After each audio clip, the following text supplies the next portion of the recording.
నరేంద్ర మోడీ గారు 1950లో గుజరాత్లో పుట్టారు. ఆర్థిక పరిస్థితుల కారణంగా తన తండ్రితో చిన్న వయసులో రైల్వే స్టేషన్లో టీఎంఏవారు. తాను సైనిక్ స్కూల్లో జాయిన్ అవ్వాలనుకున్నారు, కానీ ఆర్థిక పరిస్థితుల కారణం వల్ల జాయిన్ అవ్వలేకపోయారు. అది కుదరకపోవడంతో తర్వాత ఎన్సీసీలో జాయిన్ అయ్యారు.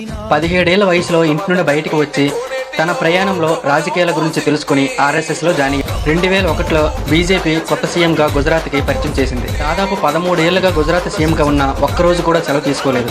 2014లో భారీ విజయంతో ప్రధానిగా ప్రపంచ నాయకులను తరచుగా భారతదేశం యొక్క ప్రపంచ మరియు ప్రయోజనాలు బలోపేతం చేయడం వంటివి చేశారు. 2019లో ఇందిరాగాంధీ తర్వాత రెండోసారి స్పష్టమైన సాధించిన రెండో భారత ప్రధాని. ఆయన పదవీ కాలంలో నోట్ల రద్దు, స్వచ్ఛ భారత్, ఆర్టికల్ 370 తొలగింపు, డిజిటల్ ఇండియా వంటి జీఎస్టీ సాహసోపేతమైన చర్యలకు ప్రసిద్ధి చెందారు. ఆయన హయాంలో భారతదేశం 10వ స్థానం నుంచి 5వ అతిపెద్ద ప్రపంచ ఆర్థిక వ్యవస్థగా ఎదిగింది.